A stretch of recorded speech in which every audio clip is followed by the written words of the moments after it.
John chapter 6, and it starts off in verse 22. And the very first words, on the following day, immediately you realize that you missed something, or something major happened and it's a continuation of it. So you have to ask yourself, let me take a look back and see what happened. And if you look at the beginning of chapter 6, that is actually when Christ performed the miracle of the 5 loaves and 2 fish. And that event happened on the previous day from when we were today. So he performs the miracle, feeds the 5,000, and then after that, people wanted to make him king. So they were looking for him. Christ hid himself from them, and that is where we start off with today. So today, after on the following day, people are still looking for Jesus, and they actually find him. And he tells them something very profound. He says, "Most assuredly, I say to you,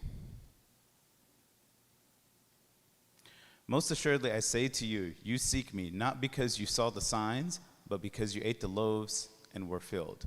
And he's basically saying, you're looking for me because I gave you stuff. I gave you something worldly, and you don't necessarily care about our treasures in heaven or the salvation or the meaning behind the miracle itself. So here, Christ is trying to bring awareness to a big issue that many of us struggle with. Are we connected with our church or driven spiritually in our relationship with Christ because we love him and we want to build that relationship? Or are we in this because of the worldly things that Christ could do for us? And having a spiritual life is going to benefit me in this world. And to understand this more, let's look at some modern examples of what this means. Have you ever had someone that comes to a gathering, an azuma at a house or at a wedding, and he doesn't even know the hosts or the people getting married? And then you're like, wait, so what are you doing here? Response, free food. I'm here for the food. And you're like, oh, all right, cool. Well, did you at least bring a gift? And he's like, no, why? I don't even know them. Okay, then what are you doing, right? I had many of those types of people in my life growing up. I will admit I was one of them at some point between the age of 18 and 19, but not the point. Another example. Have you ever had someone who wants to always call and hang out, but they guilt trip you if you don't have time, or they want you to do everything that they want to do and don't necessarily care about what you want or what you need? Or have you ever had a relationship where it exists because the other person benefits from what you offer, and then once that thing is done, they disappear? So that can be anything from a potential job or a person that they want you to connect with, or you're sharing passwords on Amazon and Netflix, or whatever it is. Take me to Costco. I need access to a membership. So you're there just because you benefit them in some sort of way. But once that thing is gone, then they disappear. These are kinds of situations that highlight a concept that many people struggle with, which is the concept of being self-centered. So what does being self-centered mean? Self-centeredness is a single-minded focus of oneself and one's own needs, desires, preferences, and problems. So for any desires, needs, preferences, and problems, single-minded. I only think one way, which is about myself. Is thinking about yourself a bad thing in general? No, absolutely not. But the word here is being single-minded, right? I remember learning growing up in Sunday school, they would always teach the acronym JOY. Have you guys heard the acronym JOY? So they would say, when you, the way that you act, Jesus first, others second, and yourself third. So that is the spirit of how you should be thinking about people. That is the spirit of whatever the opposite of self-centered is, which is humility. So you think about prioritize Jesus first, others second, and then yourself third. And this is a big misconception about humility, where you're supposed to think nothing of yourself and you're not important. No, that's not what it is. But you think less of yourself and the importance of yourself and elevate Christ first and others second. So putting others first and not being able to be single-minded about your own desires and goals is very important here. So if we circle back to the gospel and let's think about what Christ is warning us about and reflect on our intention for our relationship with God and our relationship with the church and our relationship with Christ. Are we invested in God just so we can get a good spouse or a good job or reap the benefits? You know how they always, they put it out there and they say like, oh, this is a holy person and look at all the blessings that God has given him. And we can look at this, as a way to realize like where your intentions are. You can do a self-reflection about your own, from your own lens and things related to prayer, reading the Bible, attending liturgy and Eucharist. So theoretically, we should be in a constant state of growth, always, of how we go. Yes, there's going to be some spikes here and there, but it shouldn't be anything dramatic. But if you look and you reflect on my Bible reading, how often I'm going to church, how often I'm praying, and there's major spikes and then nothing, and then major spikes and nothing. If you look at whenever those spikes are happening, is it because you need something? Is that the reason why?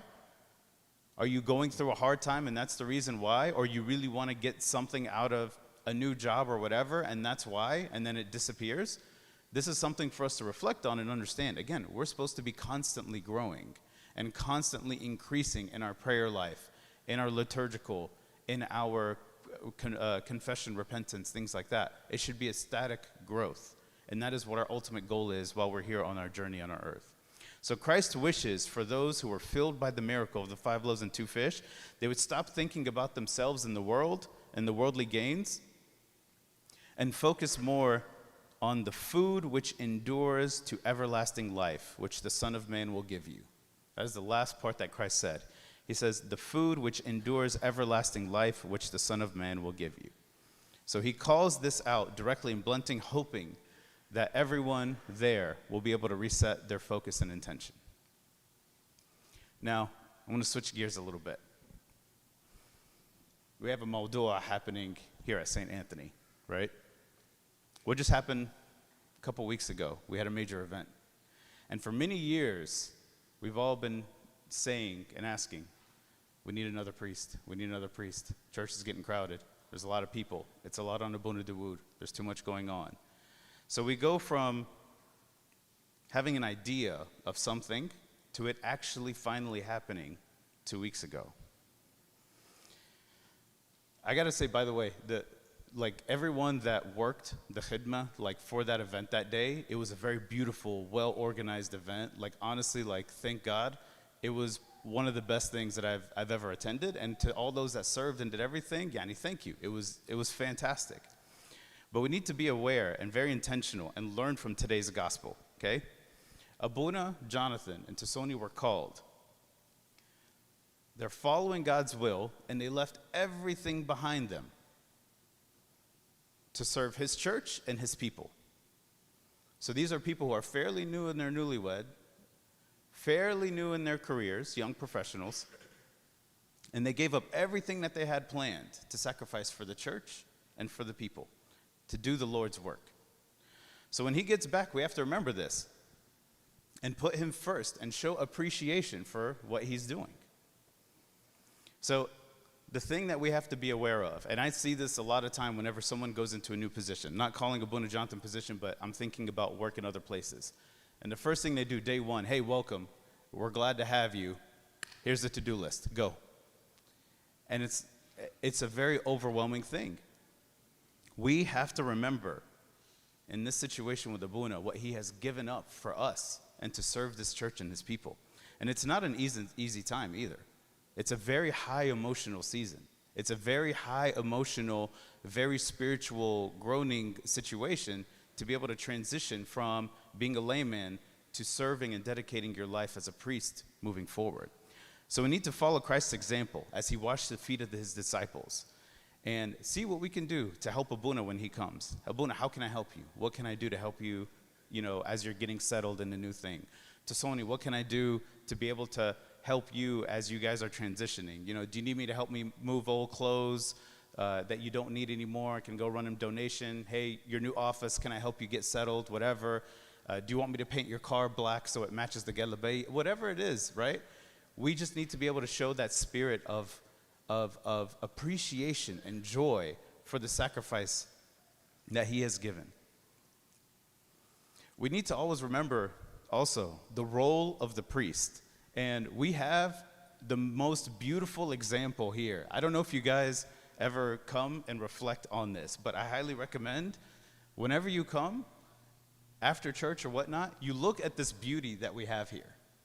And the stained glass here, honestly, like whenever I'm standing here and I'm facing this way, I get mesmerized by this work, and I really want you guys to take a look at it.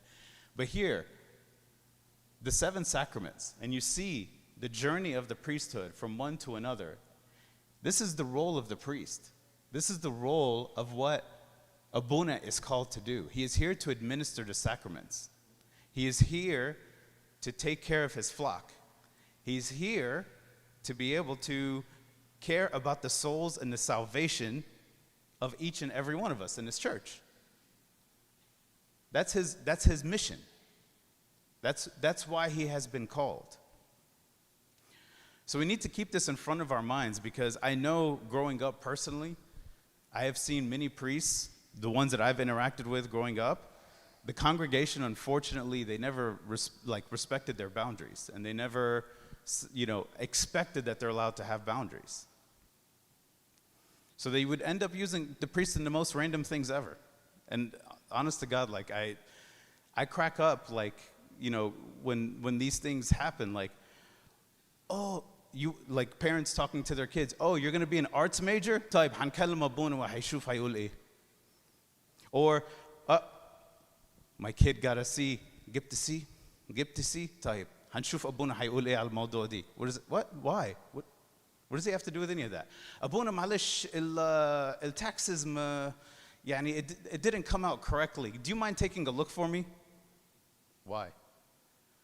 I even had a random example, by the way, side note, of a plumbing situation gone wrong, but then weirdly enough, yesterday at home we had a weird plumbing situation happen, and water was getting everywhere. It was a big maldua.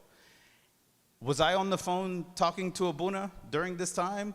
No, because he didn't answer. But if he answered, I'm still waiting, Abuna Malit. This is not the way that we need our priest. This is not the things that we get our priest involved in. He has a role, a mission, and a purpose. He's not our financial advisor, psychologist, career guide. He is here for the salvation of our souls. We have a lot of people in this church too, and around us, that are specialized in all of these random things that exist. That's the beauty of the community.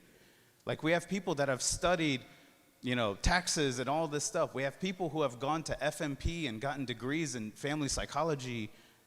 There are so many things out here and talents that people have.